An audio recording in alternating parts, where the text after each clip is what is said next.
Remember when you were an innocent kid? A time when you weren't burdened by responsibility, finances, mental health, or careers?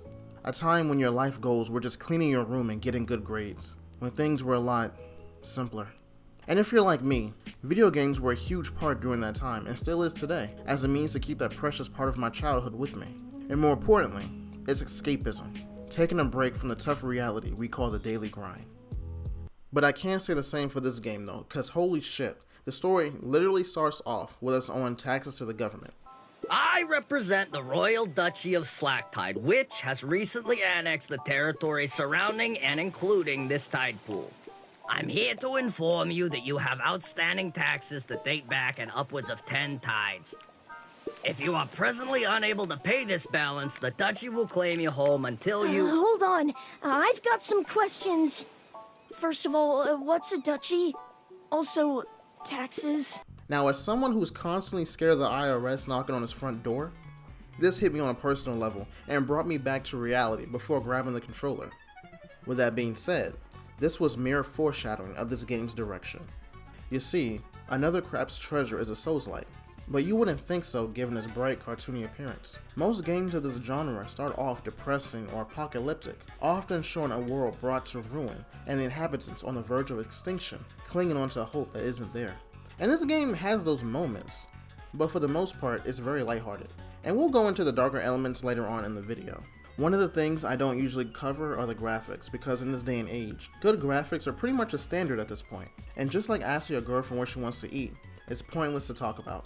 But with that in mind, the aesthetics is what really caught my eye with its vibrant colors that popped out at every corner, especially in the beginning when the plot is more straightforward. But as the main plot becomes more complicated, so too does the environment around you, visually transitioning into the story's darker tones. And because it's a Souls-like, I really think that's why its art style stands out from the others. Not to say that the other games aren't good, no, they're beautiful in their own right. It's just that most games of this genre aren't trying to be visually pleasing, but to convey a sense of dread and despair, forcing you into an atmosphere of hopelessness. And given the fact that Another Crap's Treasure takes place in the ocean, that concept wouldn't be out of place. When I think of oceanic gameplay, I think of games like Subnautica and Narcosis, where you're trying to survive in the dangerous void of the unknown. And I gotta say, I'm glad this game doesn't do that, otherwise we wouldn't really be here right now, because of my mild aquaphobia. And yeah, haha, black guy scared of water, please leave all jokes in the comment section. Moving on. As mentioned earlier, the game shares some of its bleaker moments in the form of ocean pollution, which is more or less a public announcement saying to stop fucking up the ecosystem.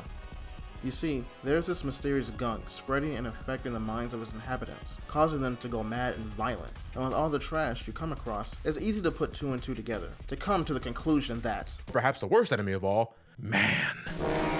And I always knew that ocean pollution was a thing, but there's something off-putting about seeing how it directly affects them, video game or not, and it made me want to go to my local aquarium and apologize to the fish. Sorry your aquatic prison is cleaner than the fucking ocean. And they pushed that throughout the game. But despite the 20-hour guilt trip, it comes with a lot of humor and got genuine laughs out of me. As I said earlier, you start the game off owing taxes. That alone told me the kind of adventure I'm about to have. For instance, the first boss you deal with attacks you for somehow breaking the law, and when you defeat him, you run into his subordinates at a nearby castle, revealing that he was a captain of the guard. And when they ask him about it, Kril just straight up lies to them, knowing he just killed their boss with the guiltiest look on his face. Oh right, the character's name is Kril. Yeah, I wasn't sure how to segue that in, so here we are.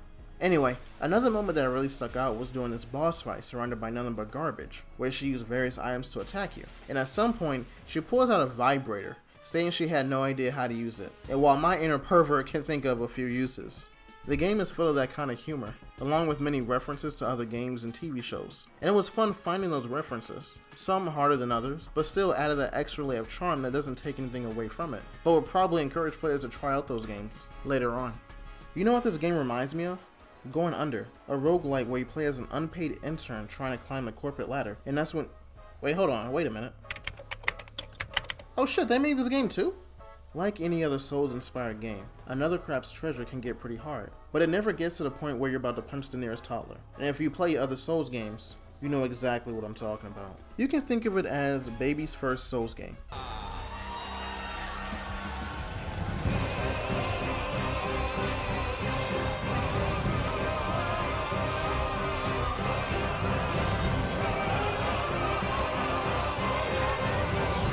Even changing the difficulty, from increasing your shell durability and health, to pulling out the fucking blicky and spraying your enemies with lead. And I know the game is an ad campaign for ocean pollution, but this feels like an actual hate crime. Literally one-shotting everything in your path, even bosses. The biggest fuck you feature I've seen in video games. I don't recommend using it often, as it'll take away most of the game's fun, but it's great when you're trying to get a move on, like sneaking around this area full of giant laser shooting crabs. Yes, I know what I said. Trying to avoid them while fighting nearby enemies was easier said than done, and after 20 minutes of getting my ass kicked, I was over it. Gun violence aside, the combat is pretty simplistic with your typical light and heavy attacks. But adding to the humor, your only weapon is a fork, which you can upgrade with the right materials.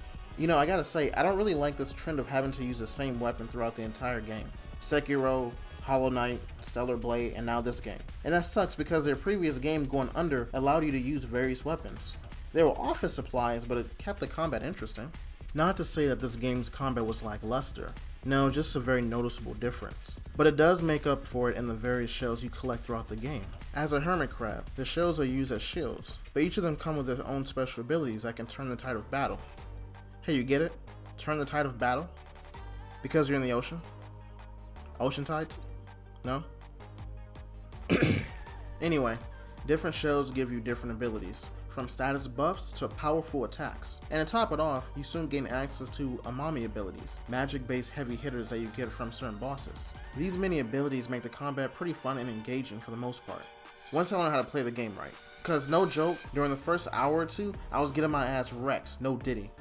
Because this is Souls-like, I initially played it like I would Dark Souls, spamming the circle button more times than Kratos on a Friday night. But dodging wasn't that effective in this game, borderline useless. And like Sekiro, I had to change it up.